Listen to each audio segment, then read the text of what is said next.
Hello there again. This is Dr. Judith. This is my fourth recording for this particular day. And so this is 4 days, over a period of 4 days that you'll see this, and then we'll keep going.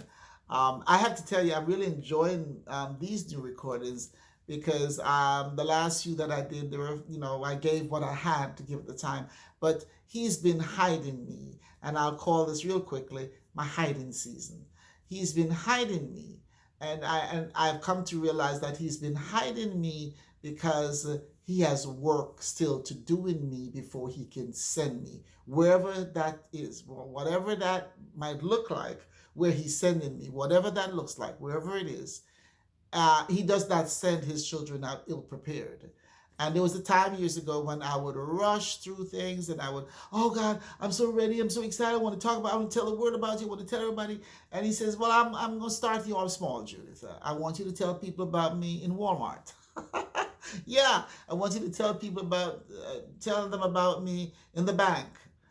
Talk to them about what I'm doing in your life. Show them, share with them how you never painted in your life before, except perhaps my fingernails. And at 65, I whispered in your ear and told you that you can paint paintings and that you've been painting paintings for over 3 years, and you've even sold at art festivals. You've sold paintings. Never painted anything before in my life except my fingernails. That's what he said. I'm hiding you. And during the season of being hidden, oh God, there's so much stuff. Like I talked before, a couple of episodes before, about how he's digging stuff out. He's cleaning things out. During your hiding phase, he is transforming you yet again. And I want people to know that God changes us, not all 100% at one time. It's a process. And if we're wise, we learn to say, okay, Lord, I don't like this. I'm not sure. But because you said it, I believe it, and I'm going to let you do it. So in this hiding place, I've I've had some issues. I've had some issues of anxiety. I am not a person who gets paid and haven't worked for it. I'm not good at that. I've been very poor at that most of my life. And so I work in the school system and we have 2 months off, but we get paid for the 2 months. And I've been trying for years to reconcile and accept, just say, listen, you don't work 300 days a year, you work 180 days a year, and you get 2 months, 60 something days off a year, plus holidays here and there. And I mean, we get time off from the school system with pay. So, because of things that happened to me when I was a child and the way I was raised and the way I was perceived more than the way I felt about myself, I just never thought that I just thought I should work all the time. And I never thought I should get paid for anything. And so to be home and get paid, not working, it's been very hard for me in the last 6 years. But I have gotten and I'm getting used to it. And so I'm using it better than I used to. I used to use it just like, oh my God, oh, I'm not worthy. And you know what I found out? I'm not worthy, but he says I can have it. And I'm not being flip, I'm being very honest. He says, listen, I'm not worthy, but he says that I can have it. And so I take it and I accept it, and I've used this time off well, much better than I've done the other some time that I've had off, worried about working and not working and yet getting paid. So what I share with you today is basically, I understand now better that this hiding place was not meant to hurt me. It's meant to build me up. And whatever it is that he has for me to do later on, he's just been equipping me and growing me up and making me more mature, so that when I do the other things that he's telling me to do, I will just, it will flow. Because I've come to accept it, realize and accept that whatever he sends you to do when you belong to him, whatever he sends you to do, he equips you.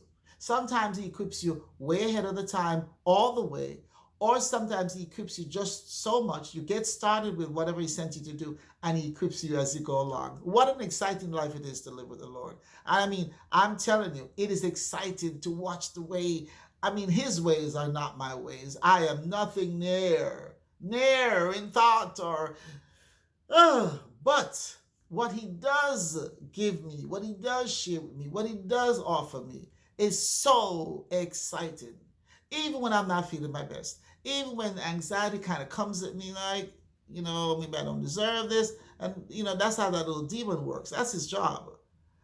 But I don't even talk to him that much. I know he's there. I don't play foolish. I know he's there.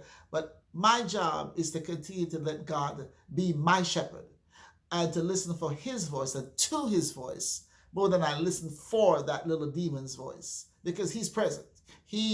Listen, people like me who's so excited about the Lord and so openly excited and share him so much, the devil doesn't like me too much, but that's okay. That's his job. He's not supposed to like me. Any day that he starts liking me, I'm in trouble. So what I share in this brief sharing today at this moment is, listen, it is just wonderful to know that he has been hiding me for a season. Not because he's ashamed of me, not because he's embarrassed of me, not because he says in Psalm 139, verse 14, you're fearfully and wonderfully made. Hey, he's not just talking about me. He's talking about you. But you see, the thing we don't understand is that we want his benefits without our obedience. Folks want what I have, but they don't know how many times I have to resubmit because I'm still fighting against disobedience. And because I feel the thorns and I feel the excavation, the surgical procedures that he takes me through to make me better, I feel that. My flesh, I'm going to say my soulful flesh, feels as he's working on me to start me over and make me better, make me new. So I'm only benefiting from what I've subjected myself to. It's like going into surgery. I want, they told me my appendix, this is, for instance, it's not true, it's not happening. But say, well, your appendix is, it has to be taken out. And I'm like, oh, but I'm used to my appendix. I've had it for years. Never bothered me for a while. You sure I can't leave it in there? No, it's got to take now because you're not functioning properly, because it's ruptured. It's not working properly. If it's not working, we want to clean you up from the inside out. We want to get rid of that. And so I said to the doctor, can't you just give me something to drink so I can feel better and you don't have to? He said, no. Even if I gave you something to drink, it might only last for a little while. But I want to give you, hallelujah, I want to remove that appendix so you can enjoy in full measure what I've done on the inside, what I have for you, the blessings and the gift that I have for you. I want you to enjoy it in full. And that appendix, if it stays there, you can have some good times here and there. You can feel, but it's going to interfere with the other good stuff that I'm doing in your living room. So I say, okay, Lord, you know what? Go ahead. I say to the surgeon, take out the appendix. So I say to the Lord, have your way. Let your perfect will prevail. And so the times of hiding for me at this time is coming to an end, at least in this season, because I have been allowing him, despite my moments of anxiety and my ups and downs, I have still trusted him enough to say, Lord, have your way. Let your perfect will prevail. You're surely much smarter than I am. Guys, let me tell you, every word that I share with you is deeply from my heart. It's a life that I'm living. And I wish, above all else, that your souls will prosper and that you will seek him if you haven't already, that you will join him and let him do an inside job on you. Until next time, this is Dr. Judith in Atlanta, Georgia. Walk good.